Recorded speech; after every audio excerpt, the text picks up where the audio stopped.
Khutbah kucing nakal, pesan agama dalam sorotan humor Abu Nawas. Di sebuah kota yang ramai, Abu Nawas diminta untuk memberikan khutbah di masjid. Ketika tiba waktunya, dia naik ke mimbar dengan wajah serius, membuat jemaah merasa tegang. Namun begitu dia mulai berbicara, Abu Nawas malah bercerita tentang seekor kucing yang kecil dan lucu yang selalu mencuri ikan dari pasar. Dengan intonasi yang lucu dan ekspresi wajah yang mengundang tawa, Abu Nawas menggambarkan betapa cerobohnya kucing itu, membuat jemaah terpingkal-pingkal. Sebagian orang mungkin memandangnya dengan serius, tapi sebagian besar jemaah malah terhibur dengan khutbahnya yang unik ini. Abu Nawas berhasil menyampaikan pesan kebaikan dan hikmah dengan cara yang tak terduga namun efektif. Setelah menghibur jemaah dengan cerita tentang kucing nakal, Abu Nawas tiba-tiba beralih ke tema yang lebih serius. Dia mulai mengaitkan kisah kucing tersebut dengan ajaran Islam tentang kejujuran, tanggung jawab, dan akhlak yang baik. Dengan pandangan yang tajam dan suara yang menggema, Abu Nawas mengingatkan jemaah tentang pentingnya menjaga integritas dan bertanggung jawab dalam kehidupan sehari-hari. Meskipun beralih dari cerita lucu ke pesan serius, Abu Nawas tetap mempertahankan perhatian jemaah dan berhasil menyampaikan pesannya dengan baik. Setelah khutbah selesai, jemaah meninggalkan masjid dengan senyum di wajah dan pikiran yang dipenuhi dengan pelajaran yang berharga dari Abu Nawas. Khutbah yang awalnya dianggap lucu dan ringan ternyata meninggalkan kesan yang mendalam tentang pentingnya moralitas dan integritas dalam kehidupan. Setelah khutbah selesai, Abu Nawas turun dari mimbar sambil tersenyum puas melihat reaksi positif jemaah.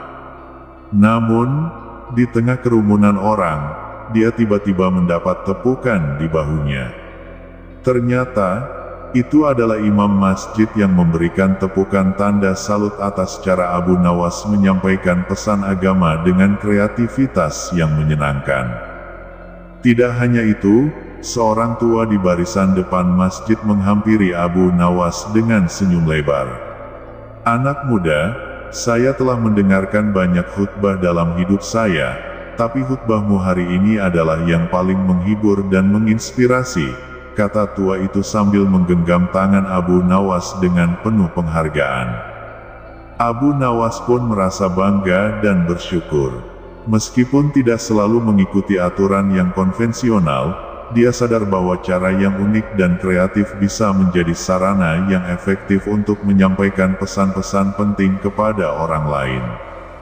Dengan hati penuh kegembiraan, Abu Nawas meninggalkan masjid sambil berjanji untuk terus menggunakan bakatnya untuk kebaikan. Saat Abu Nawas melangkah keluar dari masjid, dia disambut oleh sorakan riang dari sekelompok anak-anak di luar masjid. Mereka berteriak, "Abu Nawas, ceritakan lagi tentang kucing nakal itu." Terpesona oleh antusiasme anak-anak, Abu Nawas tersenyum lebar. Dia mengundang mereka duduk di sekelilingnya, lalu dengan penuh semangat, dia menceritakan kembali kisah kucing nakal dengan variasi dan improvisasi yang membuat anak-anak tertawa bahagia. Sambil menghabiskan waktu bersama anak-anak, Abu Nawas menyadari betapa pentingnya menyampaikan pesan agama dengan cara yang dapat dipahami oleh semua kalangan, termasuk anak-anak. Dia berjanji untuk terus menggunakan cerita dan humor sebagai alat untuk mendidik dan menghibur. Dengan penuh semangat, Abu Nawas meninggalkan masjid sambil membawa senyum dari wajah anak-anak yang kini melihatnya sebagai seorang pencerita yang luar biasa. Dalam hatinya, Abu Nawas bersyukur atas kesempatan untuk memengaruhi positif kehidupan orang lain melalui cerita dan humor yang dimilikinya. Sementara Abu Nawas sedang asyik bercerita dengan anak-anak di luar masjid, tiba-tiba datang seorang pedagang rempah-rempah yang melintas di depan mereka. Pedagang itu terdengar tertawa terbahak-bahak. "Kenapa Anda tertawa?" tanya Abu Nawas dengan keingintahuan. Pedagang itu menjawab sambil tertawa, "Saya mendengar cerita Anda tentang kucing nakal tadi, dan saya tertawa sekuat-kuatnya. Ternyata, cerita itu sangat mirip dengan pengalaman saya sendiri dengan seekor kucing di pasar." Abu Nawas tersenyum, menyadari bahwa kadang-kadang kebenaran dalam cerita bisa membuatnya lebih menghibur lagi. Dia mengundang pedagang itu untuk duduk bersama, dan dengan antusiasme, mereka berbagi cerita tentang kucing nakal dan pengalaman lucu mereka sendiri. Saat matahari mulai terbenam, Abu Nawas dan pedagang itu berpisah dengan senyum bahagia di wajah masing-masing. Abu Nawas menyadari bahwa cerita-cerita lucu tidak hanya untuk menghibur, tetapi juga bisa menyatukan orang-orang dari berbagai latar belakang dalam tawa dan keceriaan. Dengan langkah ringan, Abu Nawas meninggalkan masjid dengan hati yang penuh sukacita, siap untuk menulis cerita-cerita baru yang akan menghibur dan menginspirasi orang lain. Kisah Abu Nawas tentang khutbah lucu dan cerita kucing nakal menggambarkan bahwa pesan-pesan agama bisa disampaikan dengan cara yang kreatif dan menghibur. Humor bisa menjadi alat yang efektif untuk menyatukan orang-orang dari berbagai latar belakang dan memberikan pelajaran yang mendalam tentang nilai-nilai moral. Kisah selanjutnya, Khadijah binti Khuwailid. Khadijah berasal dari golongan pembesar Mekah. Menikah dengan Nabi Muhammad ketika berumur 40 tahun, manakala Nabi Muhammad berumur 25 tahun. Ada yang mengatakan usianya saat itu tidak sampai 40 tahun, hanya sedikit lebih tua dari Nabi Muhammad. Khadijah merupakan wanita kaya dan terkenal. Khadijah bisa hidup mewah dengan hartanya sendiri. Meskipun memiliki kekayaan melimpah, Khadijah merasa kesepian hidup menyendiri tanpa suami, karena suami pertama dan keduanya telah meninggal. Beberapa sumber menyangkal bahwa Khadijah pernah menikah sebelum bertemu Nabi Muhammad. Pada suatu hari, saat pagi buta, dengan penuh kegembiraan ia pergi ke rumah sepupunya, yaitu Warakah bin Naufal. Ia berkata, "Tadi malam aku bermimpi sangat menakjubkan. Aku melihat matahari berputar-putar di atas kota Mekah, lalu turun ke arah bumi. Ia semakin mendekat dan semakin mendekat. Aku terus memperhatikannya untuk melihat kemana ia turun. Ternyata ia turun dan memasuki rumahku. Cahayanya yang sangat agung itu membuatku tertegun. Lalu aku terbangun dari tidurku." Warakah mengatakan, "Aku sampaikan berita gembira kepadamu, bahwa seorang lelaki agung dan mulia akan datang meminangmu. Ia memiliki kedudukan penting dan kemasyhuran yang semakin hari semakin meningkat." Tak lama kemudian Khadijah ditakdirkan menjadi istri Nabi Muhammad. Ketika Nabi Muhammad masih muda dan dikenal sebagai pemuda yang lurus dan jujur sehingga mendapat julukan Al-Amin, telah diperkenankan untuk ikut menjualkan barang dagangan Khadijah. Hal yang lebih banyak menarik perhatian Khadijah adalah kemuliaan jiwa Nabi Muhammad. Khadijahlah yang lebih dahulu mengajukan permohonan untuk meminang beliau, yang pada saat itu bangsa Arab Jahiliyah memiliki adat pantang bagi seorang wanita untuk meminang pria, dan semua itu terjadi dengan adanya usaha orang ketiga, yaitu Nafisah binti Munyah, dan peminangan dibuat melalui paman Muhammad yaitu Abu Talib. Keluarga terdekat Khadijah tidak menyetujui rencana pernikahan ini. Namun Khadijah sudah tertarik oleh kejujuran, kebersihan dan sifat-sifat istimewa beliau ini, sehingga ia tidak memedulikan segala kritikan dan kecaman dari keluarga dan kerabatnya. Khadijah yang juga seorang yang cerdas, mengenai ketertarikannya kepada Nabi Muhammad mengatakan, "Jika segala kenikmatan hidup diserahkan kepadaku, dunia dan kekuasaan para raja Persia dan Romawi diberikan kepadaku, tetapi aku tidak hidup bersamamu, maka semua itu bagiku tak lebih berharga daripada sebelah sayap seekor nyamuk."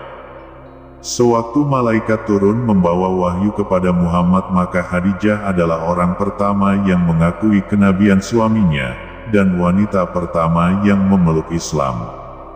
Sepanjang hidupnya bersama Nabi, Khadijah begitu setia menyertainya dalam setiap peristiwa suka dan duka.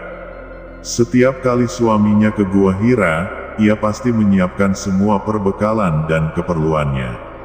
Seandainya Nabi Muhammad agak lama tidak pulang, Khadijah akan melihat untuk memastikan keselamatan suaminya. Sekiranya Nabi Muhammad khusyuk bermunajat, Khadijah tinggal di rumah dengan sabar sehingga beliau pulang. Apabila suaminya mengadu kesusahan serta berada dalam keadaan gelisah, beliau coba sekuat mungkin untuk menenteramkan dan menghiburkan, sehingga suaminya benar-benar merasa tenang. Setiap ancaman dan penganiayaan dihadapi bersama. Allah mengkaruniakannya 3 orang anak, yaitu Qasim, Abdullah, dan Fatimah.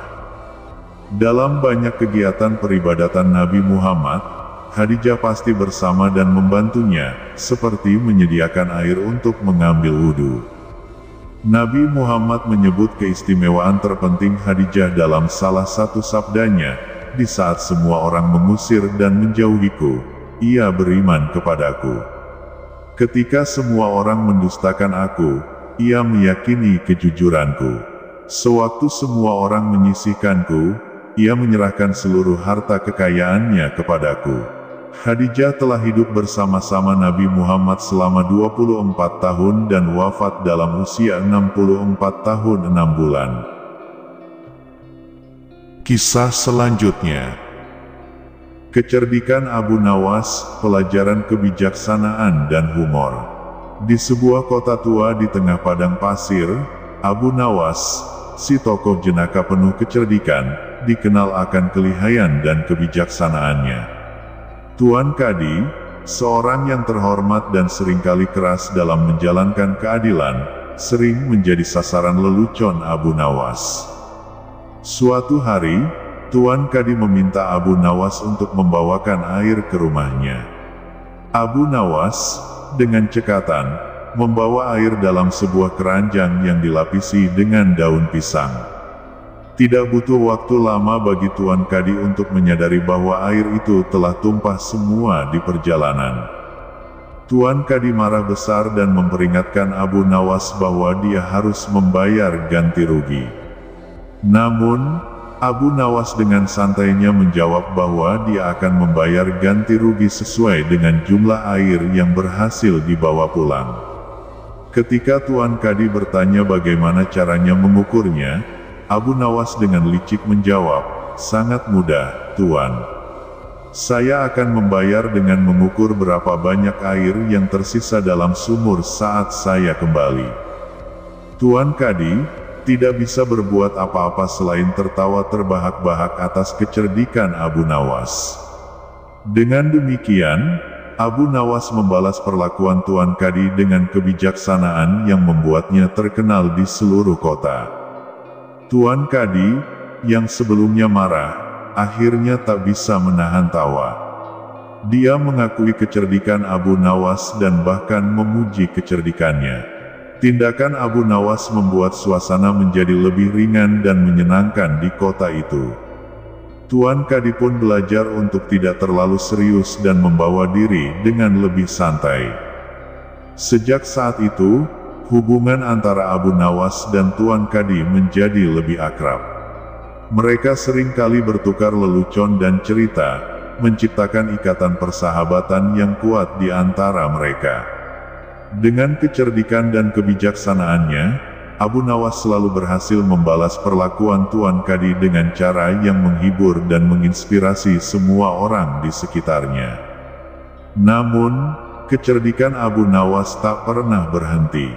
Beberapa hari kemudian, ketika Tuan Kadi sedang menyelenggarakan majelis penting di pengadilan, Abu Nawas menghadirkan seekor kambing yang dikendarainya sambil berjalan-jalan di sekitar pengadilan. Tuan Kadi merasa terganggu dengan kehadiran kambing di tengah majelis, meminta Abu Nawas untuk segera mengusir hewan itu. Tanpa ragu, Abu Nawas menanggapi, Tentu saja, Tuan. Saya akan segera mengusirnya, tapi saya harus memperingatkan Anda bahwa saya membawa kambing ini ke pengadilan untuk menggantikan Anda jika Anda terlalu sibuk. Percikan tawa pun meledak di pengadilan, termasuk dari Tuan Kadis sendiri yang mengakui kecerdikan Abu Nawas. Dari situlah, hubungan persahabatan mereka semakin kuat, dan cerita tentang kejenakaan Abu Nawas terus menjadi perbincangan di seluruh kota. Setelah kejadian itu, Abu Nawas menjadi semakin dihormati di kota tersebut. Tindakannya yang cerdik tidak hanya menghibur, tetapi juga memberikan pelajaran berharga tentang kebijaksanaan dan kemampuan untuk menemukan humor dalam situasi apapun.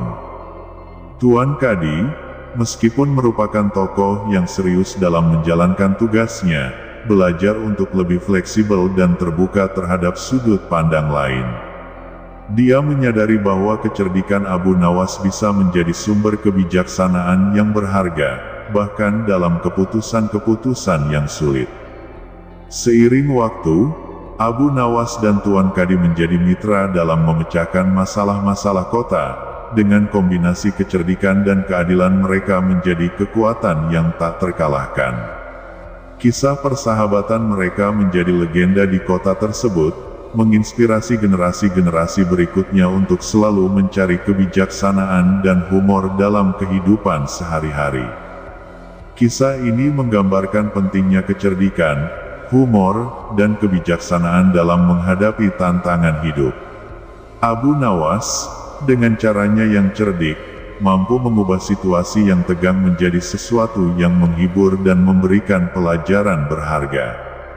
Hubungan persahabatan antara Abu Nawas dan Tuan Kadi juga menyoroti pentingnya saling menghargai dan belajar satu sama lain, bahkan dari orang yang mungkin kita anggap berlawanan dengan